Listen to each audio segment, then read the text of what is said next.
Hi guys, ഇന്നൊരു ഔട്ടിങ്ങിന് പോയ video ആണ്. വേറെ ആരുടെയും കൂടെ അല്ല, നമ്മുടെ കാവീച്ചയുടെയും സരിഞ്ചേട്ടൻ്റെയും കൂടെയാണ് നമ്മൾ ഇന്ന് ഔട്ടിങ്ങിന് പോകുന്നത്. ഇപ്പം ഞാൻ നിൽക്കുന്നത് വൈറ്റില ബസ് സ്റ്റാൻഡിലാണ്. അപ്പം നമുക്ക് പോകേണ്ടത് വൈക്കത്തേക്കാണ്. അപ്പം നമുക്ക് ബസ് കിട്ടി. അങ്ങനെ ബസ്സിലിരുന്ന ഒരു ഉറക്കമൊക്കെ പാസ്സാക്കിയതിന് ശേഷം നമ്മൾ വൈക്കത്തെത്തി. അവരെണ്ടാളും പുറത്ത് തന്നെ ഉണ്ടായിരുന്നു എന്നെ പിക്ക് ചെയ്യാൻ വേണ്ടിയിട്ട്. അപ്പതേ ഇതാണ് നമ്മുടെ കാവീച്ചയുടെ ഹസ്ബൻഡ് സരിഞ്ചേട്ടൻ.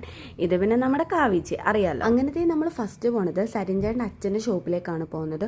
നമ്മളിത് പുറമേ നിന്ന് നോക്കുമ്പോൾ ചെറുതായിട്ട് തോന്നുമെങ്കിലും ഇതിനകത്തിൽ ഒരുപാട് സ്റ്റേഷനറി ഐറ്റംസും ഫാൻസി ഐറ്റംസും ഉണ്ടായിരുന്നു. അങ്ങനെ നമ്മൾ അവിടെ നിന്ന് അച്ഛനോട് ബായൊക്കെ പറഞ്ഞതിന് ശേഷം നമ്മൾ ഫുഡ് കഴിക്കാൻ വേണ്ടിയിട്ട് ഇന്ത്യൻ കോഫി ഹൗസിലേക്കാണ് എത്തിയിട്ടുള്ളത്. ഉച്ചയായതുകൊണ്ടും അത്യാവശ്യം വിശപ്പായതുകൊണ്ടും നമ്മൾ ചിക്കൻ ബിരിയാണിയാണ് പറഞ്ഞിട്ടുള്ളത്. കാവീച്ചി ഊണാണ് പറഞ്ഞത്, അവൾക്ക് ഊണ് മതി എന്ന് പറഞ്ഞു. അങ്ങനെ നമ്മൾ ഫുഡൊക്കെ വയറ് നിറച്ച് കഴിച്ചതിന് ശേഷം പുറത്തേക്ക് ഇറങ്ങി. അപ്പം അതേ നമ്മുടെ കണ്ണിൽ ഐസ്ക്രീം പെട്ടു. അപ്പൊ പിന്നെ അതും വാങ്ങി കഴിച്ചു. പിന്നെ നമുക്ക് കുറച്ച് കൊറിയർ അയക്കാനുണ്ടായിരുന്നു. കാവീച്ചി ചെറുതായിട്ടൊരു ഓൺലൈൻ ജ്വല്ലറി ബിസിനസ് സ്റ്റാർട്ട് ചെയ്തിട്ടുണ്ടായിരുന്നു. അപ്പൊ പിന്നെ നമ്മൾ അതൊക്കെ അയക്കാൻ കൊടുത്തു. എല്ലായിടവും ചുറ്റിക്കറങ്ങി വന്നപ്പോഴേക്കും വൈകുന്നേരം ആയിട്ടുണ്ടായിരുന്നു. പിന്നെ ബിരിയാണി കഴിച്ച് ചെയ്യണം. അപ്പൊ പിന്നെ നമ്മളൊരു കട്ടൻ കുടിക്കാൻ വേണ്ടിയിട്ട് ഒരു ടീ ഷോപ്പിൽ കയറിയിട്ടുണ്ടായി. ഇനി നമ്മൾ നേരെ എറണാകുളത്തേക്കാണ് പോകുന്നത്. എന്നെ ഇവിടെ ആക്കിയിട്ട് വേണം ഇവർക്ക് രണ്ടാൾക്കും തിരിച്ച് വൈക്കത്തേക്ക് പോകാൻ വേണ്ടി. അപ്പൊ ഇത് കാവീച്ചി സരിഞ്ചേട്ടൻ പോവാണ്. അപ്പം നമുക്ക് ബായും ടാറ്റയും ഒക്കെ പറയുന്നുണ്ടായിരുന്നു. അപ്പം എന്നതേ ഹോസ്റ്റലിലാക്കി. അപ്പം ഇന്നത്തേക്ക് ഇത്രേ ഉള്ളൂ.